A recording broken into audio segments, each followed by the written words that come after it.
Энэ бол манай гол дүр Шизука. Баг сургуулийн 4-р анги. Хичээлдээ явдаг замдаа нэг сонин зүйлтэй таарнаа. 8 аль ч юм уу хаашаа. Тэснэ хамгийн ихэнд хэлсэн үг нь өсөж өглөө гэдгийг. Шизука нөгөөдгөд чинь талах өгөөд юу гэдгийг сонирхтол энэ хачин зүйл нь хар гаригаас хүмүүсийг аз жаргалтай болгохоор ирсэн харин бийтэй. Шизука маань нөгөөдгийг чинь 8 алчиг болохоор Такопи гэд нэрлэнэ. Такопи өсөж өгөх аюулаас аварсан гэж Шизука талархлаа илэрхийлэхэд анаасаа ч нэг аз жаргалын хэрэгсэлгээд залуучтай болгож тэнгэрт нисгдэг цагийг гаргаад ирдэг. Бараг л дройм доос. Гэвч Шизука тэнгэрт ниссэн ч угаасаа юу ч өөрчлөгдөхгүй амар дарк юм хэлээд маргааш ч бас талах авчирч өгнө. Маргааш уулзъя гэл зөв зүгээр яваад. Ер нь бол Шизука харах царайны хэцүү амьдралтай сургууль дээрээ дээрсгүүлдэг хүүхэд гэдэг нь тодорхой байгаа. Такопи бол тэрийг нь ойлгохгүй. Хүнээр бол ер нь бараг юу ч мэдэхгүй жоохон хүүхэд гэсэн үг. Шизука маань өдөр бүр ирээд талах өгөө Такопи оронд нь янз бүрийн аз жаргалын хэрэгсэл гаргаж ирээд манай Шизука бүр амьдралаас залхсан айтай нөгөөдлийн огт тоохгүй. Нэг камер гаргаж ирээд зураг дараад энэ камерны онцгой чадвар бол гэж хэлэх гэсэн. Энд чинь хүнд чинь байна, оронд нь бараг зүгээр гар утсаараа зураг дарцсан дээр юм байна гэж бас нөгөө камерын тоохгүй яваад байна. Тэгж явсаар нэг өдөр Такопи анх удаа Шизукагийн гэрт очиод Мохотой гэдгийг мэддэг. Нэрийн Чапи гэдэг. Шизукагийн энэ дэлхий дээр хамгийн хайртай ганц найз нь.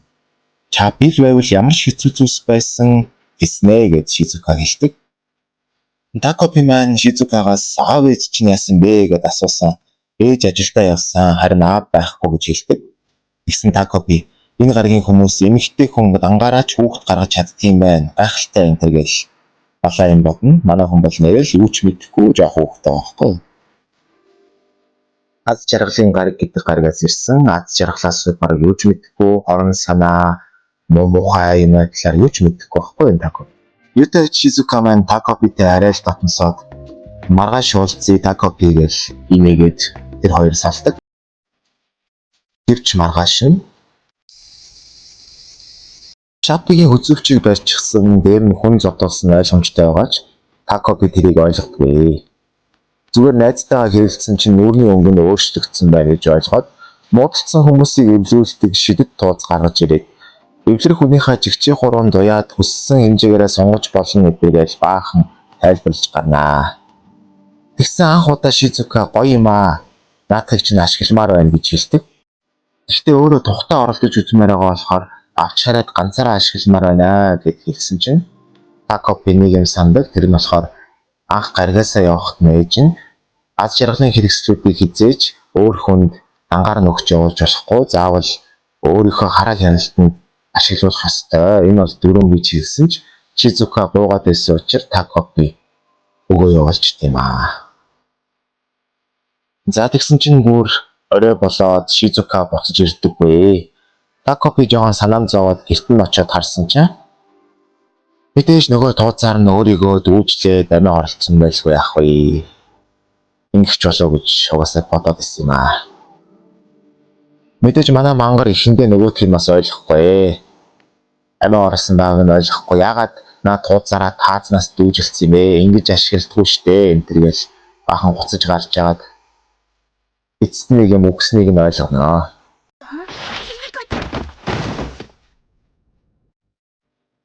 Ягаад амиа орсныг нь гайхаас сандарсан ч гэсэн ихэнд гараад байсан зураг дардаг камерынхаа учрыг бидэнд тайлбарлаж өгнө. Тэр нь нэг л зураг дарах боломжтой ч гэсэн тэр зураг дарсан үеүгээ хэдэн ч удаа буцах боломжтой цаг хугацааны аппарат байдаг. Мэдээж Такопи өнөрсөнлөө буцаад Шизукаг ягаад амиа орсныг нь мэдэх гээд сургуульд цуг явахаар болно. Шизукаг сургууль дээр дээрлэхүүлдэг гэдгийг эндээс бид илүү баттай харж болох ч Такопи бол тэрийг сайн ойлгохгүй. Зүгээр л нэг шоколадтай эсвэл найзууд муудалцаад байна л гэж ойлгодог. Сургууль дээр нь Такопи болохоор ингээд өөрийгөө цэцэг болгож харагдуулдаг юм зүүцсэн байгаа шүү.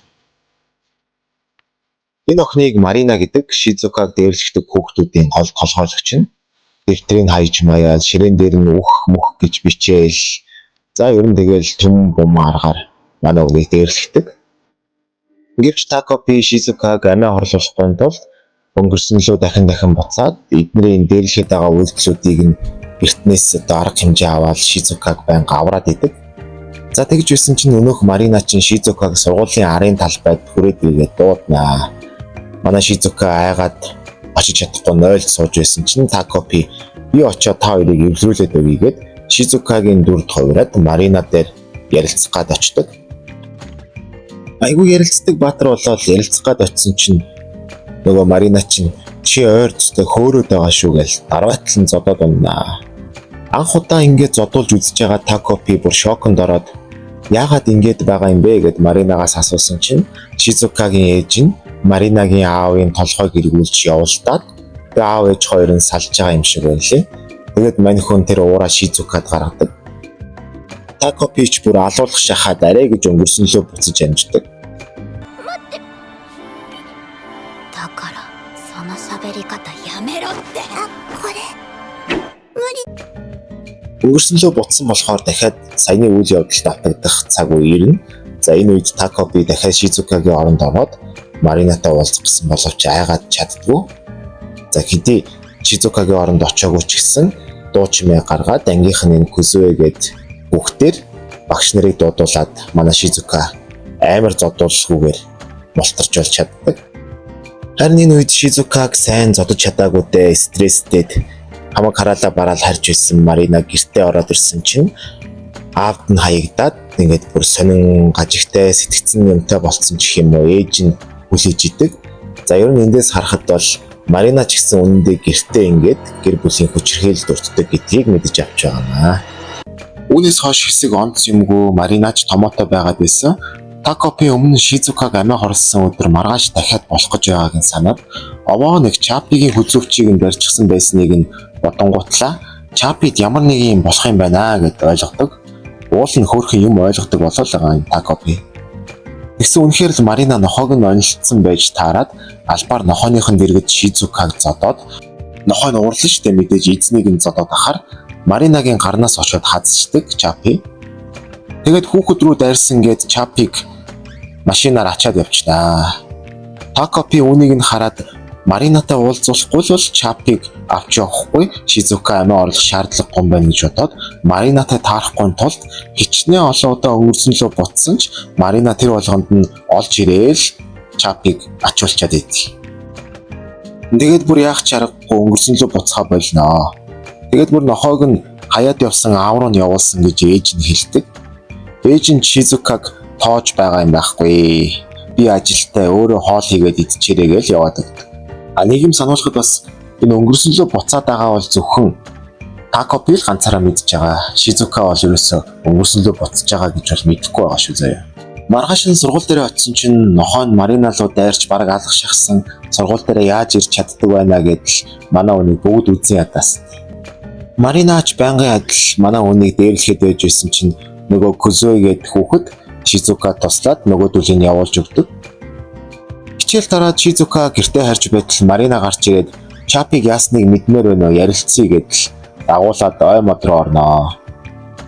Мэдээж дагуулж ороод Чапи чинь үгсээ ингэж хэлээд зодож өгнө. Дээр нь нэмээд аавыг мань буцааж өг гээл. Шизукад бол ямар ч хамаа байхгүй шүү дээ.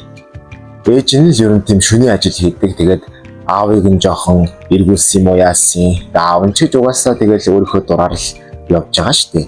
Тэгээд дээр нь тэр аавынх нь өгсөн мөнгөөр Шизукад хоол авч хоц авч өгдөг гэж Марина бодоод байгаа байхгүй. Өмнөд ээж нь Шизукад хоолны мөнгө ч өгдөггүй, хувц хонорч авч өгөхгүй байгаа шүү дээ. Бүр нэг хэцүү.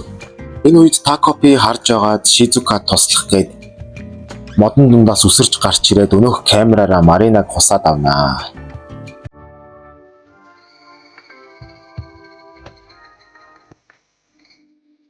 Тэгсэн чинь Маринаг галаад ажиж байгаа байхгүй. Санаандгүйгээр. Камер нь хүнд юм байна гэд ярьж исэн санаж байна. Гэхдээ зүгээр бидэнд цаг хугацааны камер байгаа. Гэж утсан чинь нөгөөх нь мэдээч эвдрээд хэлгүй яах вэ? Дуус. Такопич бүр хүн алчлаа гэд сандраастай. Гэтэл хамгийн амар нь манай Шизука бүр урд өмнө байгаагүйгээр сэтгэлээсээ баярлаад Такопи гайхалтай миний хүссэн зүйлийг биелүүлж өглөө гэдэл бүр анх удаа хамгийн аз жаргалтай харагддаг.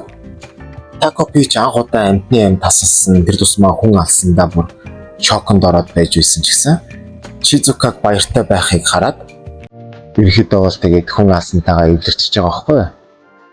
Тэгээд манай хоёр хөтөлцөө цаашаа явснаар 2 дугаар ангинд дуусч байгаа.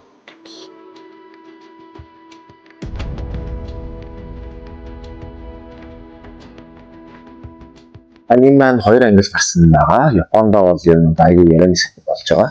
3 дугаар ангийн дараа 7 хоногт гарна.